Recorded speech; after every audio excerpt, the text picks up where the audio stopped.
बहुत समय पहले एक छोटे से गांव के पास एक सुंदर हरे भरे जंगल में विभिन्न प्रकार के पक्षी रहते थे। यह जंगल उनकी शरण स्थली थी और वहाँ एक बड़ा प्यारा आम का पेड़ था जिसका नाम था अम्बा। अम्बा न केवल बड़ा था बल्कि बहुत ही दयालु और उदार था। वह सभी पक्षियों की मदद करता था और उसकी छांव में कई पक्षियों ने अपने छोटे छोटे घोंसले बना रखे थे। अम्बा के कारण जंगल का हर पक्षी उसे बेहद सम्मान करता था। उसकी विशाल शाखाओं के नीचे पक्षी आराम से रहते थे और उसके फल खाते थे।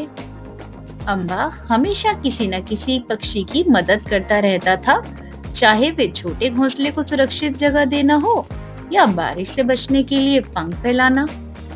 एक दिन एक शरारती और चालाक कौवा जिसका नाम कालू था, अम्बा के पास आया। कालू को हमेशा शरारत करने का शौक था, लेकिन वह अम्बा के दिल की उदारता को जानता था।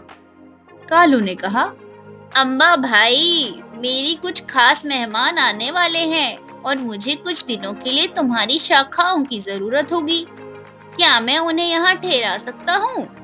अम्बा हंसते हुए बोला, बिल्कुल कालू, तुम और तुम्हारे मेहमान यहाँ रह सकते हो, लेकिन एक शर्त है, कोई गंदगी नहीं होनी चाहिए।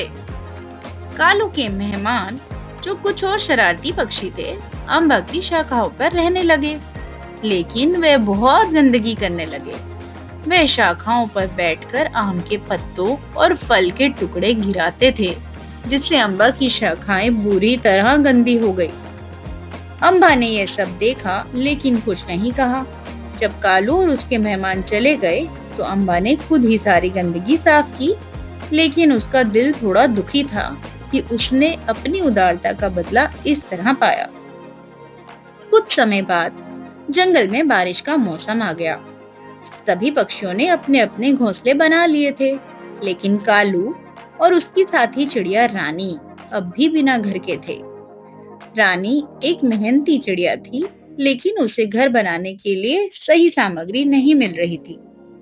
कालू, जो हमेशा अपनी चालाकी में लगा रहता था, अब परेशान था कि बारिश में वह कहाँ रहेगा।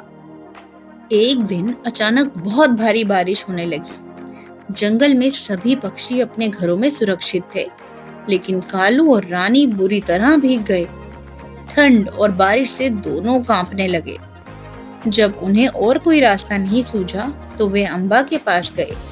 वे अम्बा की विशाल और सुरक्षित शाखाओं की ओर देख रहे थे, जो बारिश से बचने का एकमात्र सहारा थी। कालू और रानी ने अम्बा से विनम्रता से पूछा, अम्बा भाई, हम ठंड और बारिश से मर जाएंगे। कृपया हमें अपनी शाखाओं के नीचे जगह दे दो। हम वादा करते हैं कि इस बार कोई गंदगी नहीं करेंगे। अम्बा ने उनकी हालत देखी। उसे महसूस हुआ कि वास्तव में संकट में है। उसकी दयालुता ने उसे एक बार फिर से उन्हें मदद करने के लिए प्रेरित किया। अम्बा ने उन्हें अपनी शाखाओं के नीचे रहने की अनुमति दे दी, लेकिन इस बार उसने एक छोटी सी सलाह दी। ध्यान रखना कि इस बार तुम मेरी शाखाओं को गंदा ना करो और दूसरों की मदद करना सीखो। रानी और कालू ने इस बार सच्चे दिल से वादा किया कि वे किसी प्रकार की शरारत या गंदगी नहीं करेंगे और अम्बा की उदारता का आदर करेंगे। इस बार रानी और कालू ने अपनी गलती समझी और अम्बा की मदद करने लगे। उन्होंने न केवल अम्बा की शाखाओं को साफ रखा, बल्कि जंगल के अन्य पक्षियों की भी मदद करने लगे। कालू, जो पहले शरारती था, अब शांत और दयालु हो गया। रानी भी उसकी मेहनत से जंगल के सभी पक्षियों के दिल में जगह बना चुकी थी। इस घटना से सभी पक्षियों को एक बहुत बड़ा सबक मिला कि मदद करना और दूसरों के प्रति दयालु रहना कितनी महत्वपूर्ण बात है।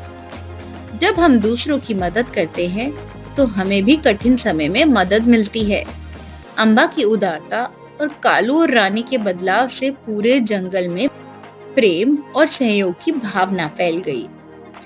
इस कहानी से हमें यह सीखने को मिलता है कि चाहे कोई कितनी भी शरारत क्यों ना करे, अगर वह अपनी गलतियों को समझकर उन्हें सुधारने का प्रयास करता है, तो उसे जरूर सफलता मिलती है। मदद करने और दूसरों के प्रति दयालुता रखने से न केवल हमारा जीवन बेहतर बनता है, बल्कि हम दूसरों के दिलों में भी अपनी जगह बना पाते हैं। जब हम दूसरों की मदद करते हैं और उनके साथ सहानुभूति रखते हैं, तो हमारे जीवन में भी शांति और प्रेम आता है।